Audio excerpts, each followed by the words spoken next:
안녕하십니까, 문병석입니다.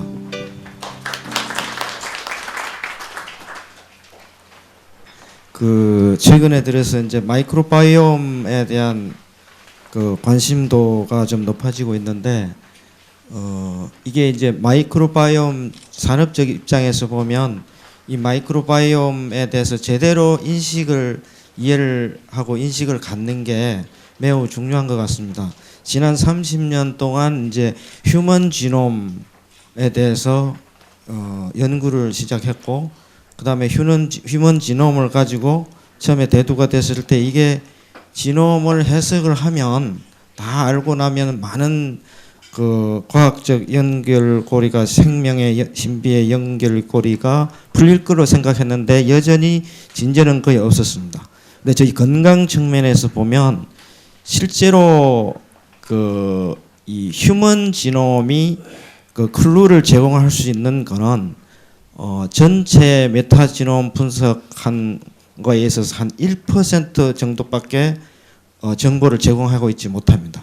그래서 의학 쪽에서는 유전적인 디펙트가 일부 희귀 질환하고 연계되는 부분하고, 그 다음에 약물의 리셉터를 해석하는 부분에 있어서 극히 일부 정보는 제공할 수 있지만 이 생체 내에서 시스템적한 정보는 많이 설명하고 있지 못합니다. 그래서 이제 공부를 좀 해보니까 알게 된 사실이, 이 에이징하고 관련된 데서 보면 최근 논문에 이제 이런 게 나왔죠. 오래 사는 동네의 장수인을 장내 균총을 분석을 했더니 이 오래 사시는 분들의 공통적인 균총의 건강성이 30대 내지 40대하고 같다는 걸 알게 됐어요. 그래서 이게 매우 중요한 거구나. 그러면 질병이 걸리거나 이렇게 됐을 때 분석을 해보니까 매우 다르게 이렇게 포지션이 되어 있는 거죠. 그래서 그거를 바꿔줘 보니까 좋아지는 거예요. 그런 측면에서 이제 의미가 매우 있는 거고, 이 마이크로바이옴 리소스로 보면 한 99% 정도가 정보가 그만큼 열리게 되는 겁니다. 우리한테 직접 영향을 주는 정보가. 그래서 근데 이제 지금 마이크로바이옴이 활용되고 있는 부분은 이렇게 하얗게 비어 있는 쪽은 이미 활용이 어느 정도 되고 있는 겁니다. 되고 있는데 그 위에 색깔이 칠해져 있는 부분은 지금 저 영역으로 전부 확대돼 가지고 응용이 되기 시작하고 있고 될 거다 앞으로, 그렇게 생각하고 있습니다. 그래서 실제로 저희가 약을 개발할 때 안 되는 부분이 많이 있었는데 그 부분에 대해서 만약에 그 약물과 이 마이크로바이옴하고 그다음 아니면 마이크로바이옴 자체, 그다음 약물과 마이크로바이옴과 플랜트 이런 쪽으로 연계해서 개발을 하게 되면은 이 넓은 영역에 있어서의 유용성이 있을 거다, 그렇게 생각합니다. 그다음에 이제 이 진단을 보면 의학의 발전, 생명과학의 발전 여기에서 보면 그다음에 그게 경제적으로 폭발을 일으키는 시기를 이렇게 보면은 진단을 해서 이게 무엇이다는 것을 알게 되는 시점에서부터 그 분야의 산업이 폭발적으로 성장을 해왔습니다. 그래서 BC 4000년부터 이때는 이제 문진, 시진, 촉진, 청진 요 네 가지에 의존해가지고 쭉 오는데 저게 몇천 년 동안 왔죠. 그 다음에 점점 이게 빨라지는데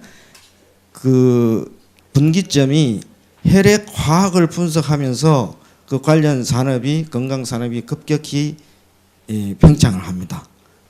그 다음에 휴먼 지놈 프로젝트를 시작을 했을 때는 사람들이 많은 기대를 했는데 사실 휴먼 지놈이 클루를 제공한 것은 별로 없습니다.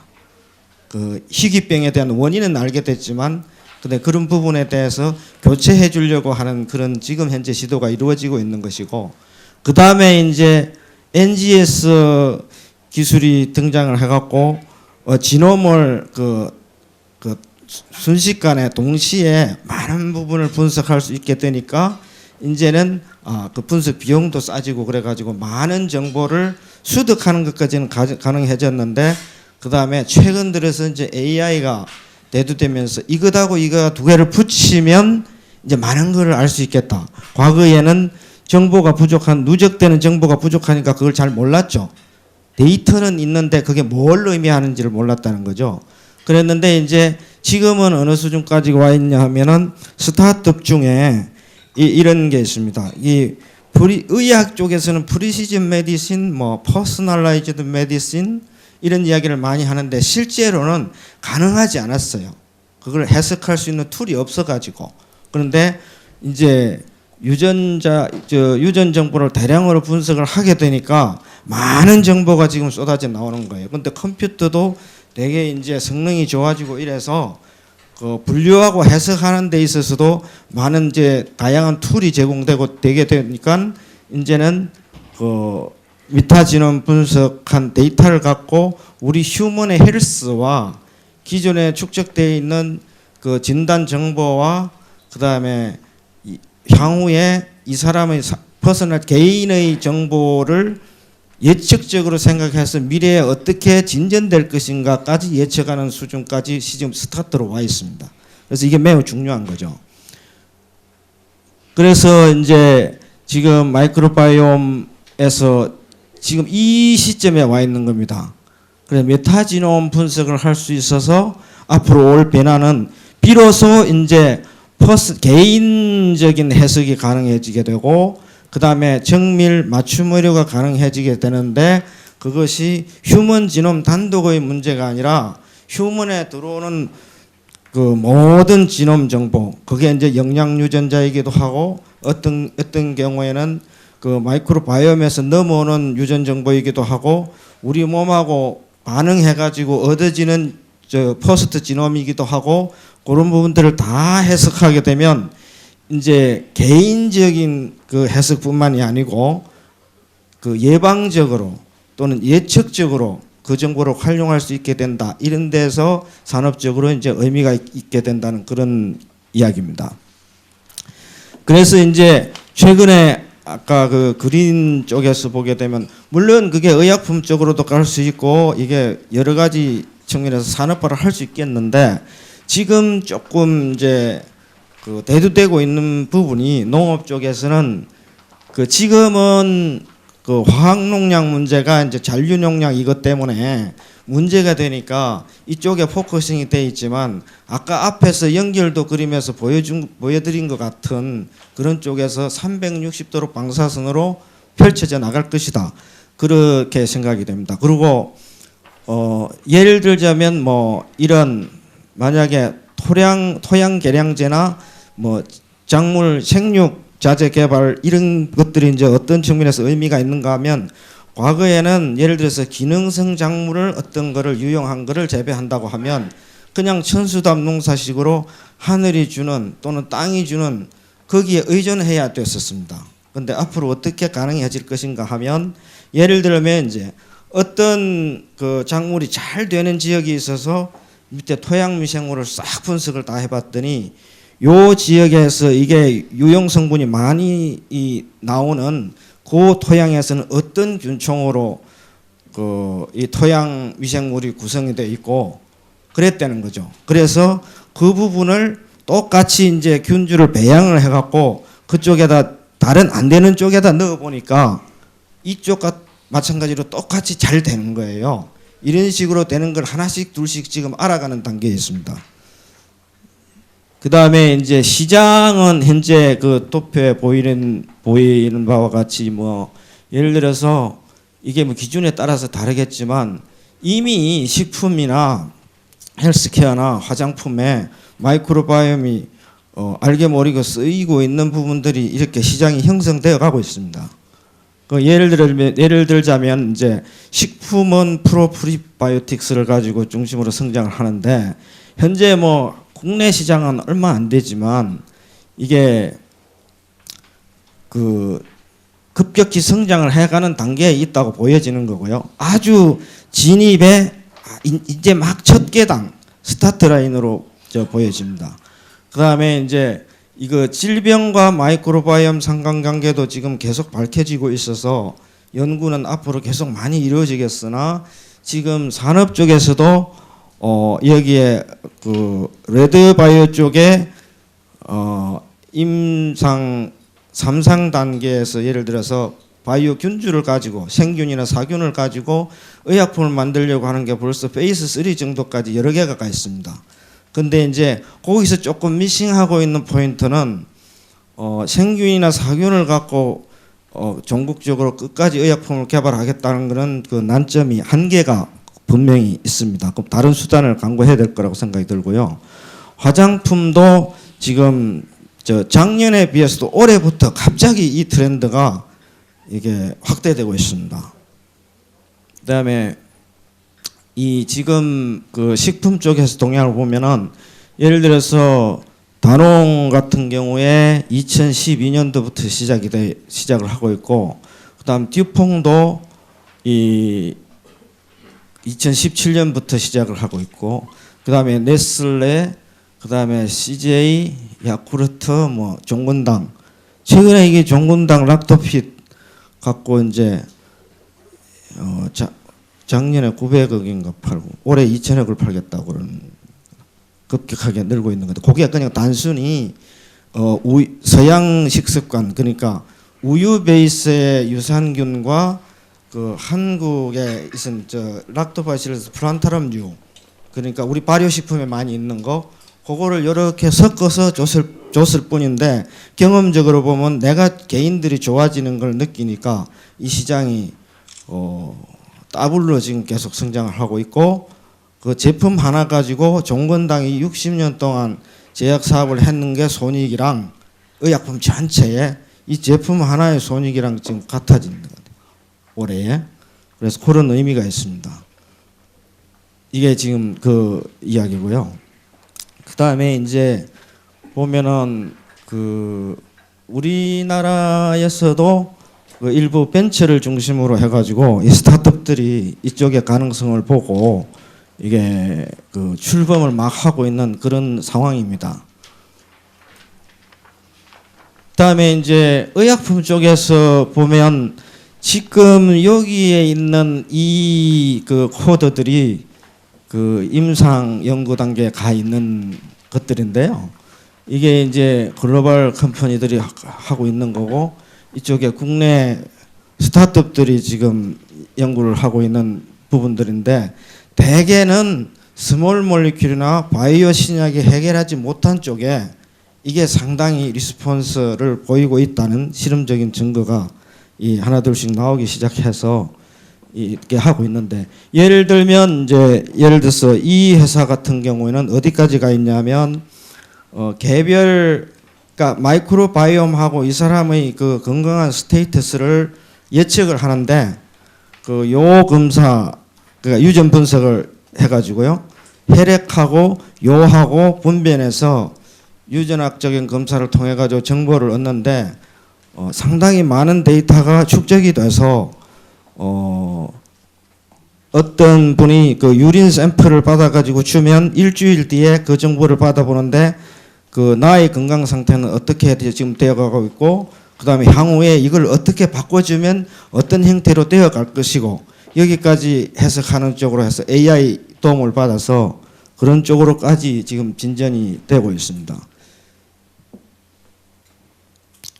그 다음에 그 화장품 쪽에서는 그 대형 그 업체들이 보게 되면은, 예를 들어서 그 이 유니레버 같은 경우에 보면은 이제 스타트업에 해당하는 회사들을 이렇게 투자를 하고 있습니다. 그래서 투자를 해서 조금 더 진전이 이루어지면은 뭐 머지를 하든지 이런 식으로 하겠죠. 그런 액션을 하기 위해서 준비를 하고 있는 단계고, 보면은 그렇게 뭐 멀지 않습니다. 빨리 했대도 13년, 16년, 19년. 이 이야기는 뭐냐면 우리나라가 이 분야에 들어가서 절대로 뒤처질 이유가 없다는 거죠. 그 과거의 서구 사회에서는 그 식습관상 균이 있다고 그러면 무조건 박멸 대상으로 봤지, 이걸 유익한 거는 활용할 그런 생각은 못 하고 있었거든요. 근데 우리나라는 이제 조금 우리 조상님들이 그렇게 어떻게 아셨는지 모르겠지만, 유익한 균은 발효를 해서 저희는 이미 실생활에서 먹고 있었던 거죠. 그 자세히 보시면 이게 의약품을 가지고 질병을 해결해서 인간 수명을 늘리는 거는 3년 이내입니다. 근데 푸드 하이진이 개선되거나 그게 우리가 잘 모르고 있었지만 식습관을 개선하게 되면은 인간 수명이 10년, 20년이 왔다 갔다 하게 됩니다. 평생에 봐서 그런 부분이가 그만큼 산업적으로는 의미가 있겠죠. 그 분석은 해봐야 되겠지만 또 이제 여기서 국내하고 해외하고 이렇게 비교를 해보면 리소스 측면에서 보면 이미 잠재적으로는 우리나라 국민들이 반이 전문가들이죠. 마이크로바이옴 쪽에는. 그만큼 발효식품을 만들어 왔고 먹어 왔었으니까. 그리고 또 하나의 사회학적으로 보면 파퓰레이션 기네틱적인 측면에서 보면 알 수 있는 게 한국에서는 한국적인 음식에서 기인된 걸로 생각이 되는데 그게 이제 이 고도비만이 거의 없습니다. 한국에서 고도비만이 어쩌다 생기는 경우는 식습관을 보시면은 정확하게 서구식 식단에 의한 경우가 거의 대부분이고 유전적인 거는 별로 영향을 안 미치는 것 같고요. 그래서 이제 지금 만약에 우리가 이 시점에서 그 정부의 정책과 산업의 디맨드와 그다음에 학계의 학문적인 노력이 어우러지게 되면 절대로 늦지 않았다 이 분야는. 그리고 우리 생활 주변의 환경에 널려 있는 마이크로바이옴의 리소스 자체도 아주 건강하고 유용할 게 우리가 잘 모르고 있지만 리소스 자체도 지금 많이 주변에 존재하고 있다 이미 그런 생각이 듭니다.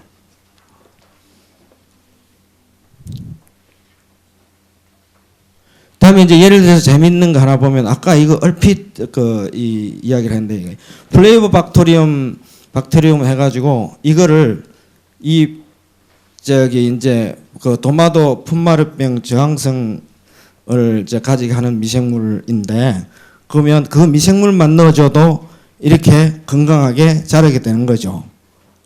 없는 경우에는 풋마르병이 많이 생기는데 이제 이런 데서부터 하나씩 클루를 찾아가면은 그 농업 전체에 있어서도 많은 응용성이 넓어질 거로 생각을 합니다.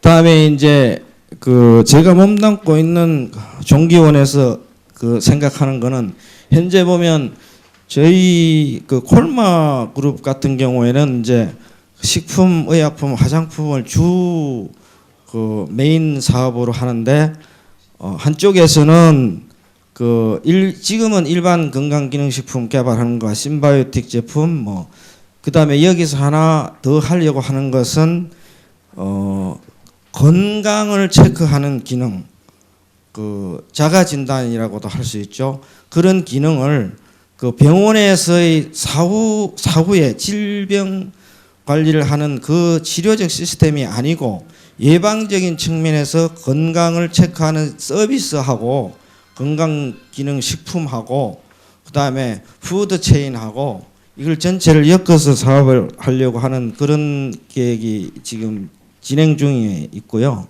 그다음 의약품, 화장품 쪽은 아까 그 생균 자체를 가지고 하는 거는 이게 이제 GMP 측면에서 그 표준화하기가 너무 어렵고 그다음에 항상성을 가지기가 어렵기 때문에 그 포스트 바이오틱스로 접근을 해서 의약품, 화장품 쪽에는 접근을 하려고 하는 그런 전략을 갖고 있습니다.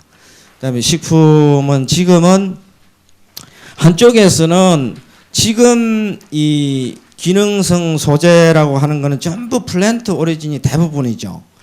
그런데 지금부터는 이제 각 이런 전문 회사들이나 벤처나 그 균을 배양하는 이런 회사들하고 같이 조인을 해갖고 팀을 형성을 해서 지금 플랜트류가 쭉 그 동의보감서부터 현대에 이렇게까지 플랜트류가 쭉 개발되어 있는 기능성에 같은 위치에 같은 레벨의 위치에 마이크로바이옴을 쫙 배열을 해서 이 두 개하고의 융합성도 보려고 그렇게 계획을 하고 있습니다. 다음에 이제 이거 뭐 글로벌 파이프라인이 지금 현재 조사를 해보니까 전임상 단계에서 180개 정도 가고 있던데 여기서 고려해야 될 점은 성공 실패 요인은 분명히 분석을 해서 해야 되는 게 있고요. 그 다음에 우리나라도 이제 최근에 30% 신약까지 이렇게 신약이 나와서 개발할 수 있는 그런 역량은 어느 정도 되어 있기 때문에 이 리소스를 그 시스템에 집어넣어서 개발하는 것도 하나 시도해 볼 만한 그런 거라고 생각해서 진행을 하고 있는 그런 겁니다. 그래서 이제 현재 그 저희가 역량을 가지고 있는 여기니까 스타트업들하고 같이 해가지고 그 저희가 포커싱 하고 있는 분야의 신약도 같이 개발하려고 하고 있는 거고, 그 다음에 이 마이크로바이옴에서 나온 엑소좀과 그 다음에 셀 컬처에서 그 나오는 엑소좀과 이런 부분과의 융합도 지금 생각을 해보고 있습니다. 그다음에 이제 화장품 이야기고 적용 이야기고요. 그래서 이제 이게 이제 근본적으로 과거에는 그 휴먼 건강, 그 휴먼 헬스를 바라보는 그 시각 자체가 그 휴먼과 자기 자체의 그 유전적인 정보 거기에 이렇게 국한돼 있었거든요. 그것과 질환과의 상관관계 거기에만 국한이 돼 있었는데 시각이 지금 앞으로는 어떻게 바뀔 걸로 생각하느냐 하면 그 휴먼의 지놈과 그 다음에 저 플랜트와 자연과 인간의 사이에 왔다 갔다 하는 마이크로바이옴의 지놈 정보와 이거를 전체를 놓고 나의 건강을 해석해야 된다는 쪽으로 그렇게 시각이 바뀌어가고 있는 중입니다. 일부 회사들이 이런 생각을 하고 있는 회사들이 이제 이 사업에 진입을 하고 있는 단계에 있고요. 네, 여기 제가 말씀드릴 거는 여기까지인데, 그래서 요점은 그린 바이오 중에서 예를 들어서 오늘은 마이크로바이옴 하나만 하더라도 이렇게 여러 영역에 있어서 사업적 가능성을 생각해 볼 수 있겠다. 이거를 지금 제가 말씀드리고 싶은 거고, 하나의 큰 축은 뭐냐면 과거에는 사후적으로 결과가 발생했을 때의 진단 결과, 그것과 정상과의 비교, 이게 이제 주였다면 뭐 AI 도움도 받고 그 다음에 메타지놈 분석해서 정보도 얻고 이런 식으로 하게 되면 나의 건강 상태가 이렇게 가면 5년, 10년, 20년 뒤에 나의 모습은 어떻게 되어 갈 것 같다는 쪽으로 이게 진단도 발전하고 그쪽 분야의 산업도 발전할 것 같다. 요약하면 여기까지입니다. 예, 감사합니다.